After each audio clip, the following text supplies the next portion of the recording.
नमस्ते दोस्तों। आज मैं आप सभी को सुनाऊंगी भगवान श्री कृष्ण की जन्म कथा। भगवान श्री कृष्ण का जीवन मनोरंजक कहानियों से भरा हुआ है। उनके पूरे जीवन की तरह उनका जन्म भी एक मनोरंजक कहानी है। तो आओ बच्चों, आपको सुनाते हैं भगवान श्री कृष्ण के जन्म से जुड़ी हुई कहानियाँ। यह बात द्वापर युग की है, जब धरती पर अधर्म का बोझ बढ़ रहा था। राक्षसों ने धरती पर अहंकार मचा रखा था। इस बात से परेशान होकर धरती माँ गाय का रूप धारण कर देवताओं के पास गई। उनसे कहा, हे देवतागण, मेरी रक्षा करें। इस राक्षसों का आतंक मुझ पर बढ़ता ही जा रहा है, उन्हें खत्म करें। धरती माँ की यह बात सुनकर देवताओं के पास कोई समाधान नहीं था। इस पर उन्होंने ब्रह्मा जी के पास जाने का निर्णय लिया और धरती माँ के साथ सभी देवता ब्रह्मा जी के पास गए। वहाँ पहुंचकर उन्होंने ब्रह्मा जी से विनती की, प्रभु, मेरे ऊपर से दैत्यों का यह भार कम करें, मैं बहुत परेशान हो गई हूँ।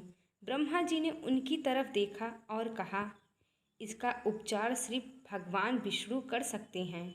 देवी, आप उन्हीं के पास जाएं। ब्रह्मा जी की यह बात मानकर उनके साथ धरती माँ और सभी देवगण भगवान विष्णु के पास निवास क्षीर सागर पहुँचे। उस समय वह शेष नाग पर लेटे हुए आराम कर रहे थे। वहाँ पहुंचकर सभी ने उन्हें प्रणाम किया और पूरी कहानी सुनाई। पूरी कहानी सुनकर भगवान विष्णु ने कहा, हे देवी, परेशान ना हो, मैं मनुष्य के रूप में पृथ्वी लोक पर अवतार लूँगा और पाप को खत्म करूँगा। उनकी यह बात सुनकर धरती माँ खुशी खुशी वहाँ से चली आई। इधर मथुरा में राजा उग्रसेन राज्य किया करते थे। वह दयालु राजा थे, लेकिन उनका बेटा कंस बहुत ही अत्याचारी और लालची था। उसे राजगद्दी की बहुत मोह थी। एक दिन उसने अपने बल से राजा अग्रसेन को सिंहासन से उतारकर जेल में डाल दिया। खुद राजा बन गया, लेकिन कंस अपनी बहन देवकी से बहुत प्यार करता था। एक दिन देवकी की शादी राजा सूरसेन के पुत्र वासुदेव से के साथ हुई।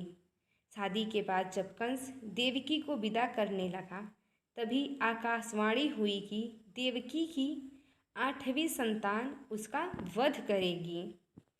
इतना सुनते ही कंस के पैरों तले जमीन खिसक गई और उसने देवकी और वासुदेव को जेल में डाल दिया। इसके बाद वह सोचने लगा कि देवकी की 8 संतानों में से कौन से नंबर का पुत्र मेरा वध करेगा। इस असमंजस के कारण उसने देवकी की सभी संतानों को मारने का निर्णय किया। एक एक करके उसने देवकी की 6 संतानों को एक चट्टान पर पटक कर मार डाला। भगवान विष्णु की योजना के अनुसार शेषनाग देवकी की 7वीं संतान के रूप में जन्म लेने वाले थे।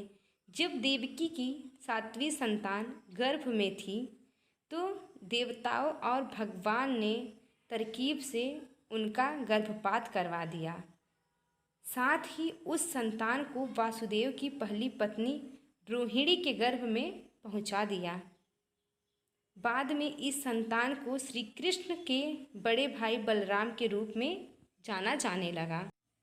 इसके बाद भाद्रपद में पद के कृष्ण पक्ष की अष्टमी को रोहिणी नक्षत्र में देवकी की 8वीं संतान ने जन्म लिया।